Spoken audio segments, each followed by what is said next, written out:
নমস্কার, আমি সুমনা। আগামী রবিবার ছিল আমাদের অর্চুর জন্মদিন, তাই আমরা ওদের বাড়ি যাওয়ার জন্য সবাই মিলে বেরিয়ে পড়েছি। এখন তো বর্ষাকাল, সব সময় বৃষ্টি হবে, তাই বৃষ্টিকে সঙ্গে করে নিয়েই চলে এসেছি দিদির বাড়িতে। এই যে আমাদের বার্থডে বয় সবাইকে হাই করছে। ও তো এখন অনেক গিফট পেয়েছে, গিফট খুলতেই এখন ব্যস্ত। সবাইকেই মোটামুটি ক্যামেরাবন্দি করতে পেরেছি, কিন্তু আমার ছোট কাকাকে একেবারেই পারিনি। উনি ক্যামেরার সামনে আসবে না বলে মুখটা হাত দিয়ে ঢেকে নিচ্ছে। এই যে আমাদের বার্থডে বয়ের কেক চলে এসছে, এবার কেক কাটা শুরু হবে। যাই হোক, কেকটা কিন্তু দারুণ খেতে।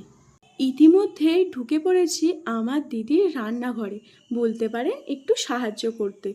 এই যে এখন লুচি ভাজছি, কেমন হচ্ছে বলুন? ওই একটু আধটু রান্না করতে পারি আর কি। এই যে লুচিটা কেমন হয়েছে বলুন? ভালোই ফুলেছে কিন্তু। সব রান্নায় আগে থেকে দিদি করে রেখেছিল, শুধু লুচিটা ভাজতে বাকি ছিল, এটাও হয়ে গেল। এবার চলুন দেখায় রাতের মেনুতে কি কি ছিল। প্রথমেই ছিল লুচি আর ছোলার ডাল, তারপর ছিল বাসন্তী পোলাও আর চিকেন কারি। পোলাও আর চিকেন কারিটা বেশ ভালো খেতে হয়েছে। এরপর কাঁচা আমের চাটনি আর পাঁপড় ভাজা, সবশেষে পায়েস। কেমন লাগলো অবশ্যই কমেন্টে জানাবেন।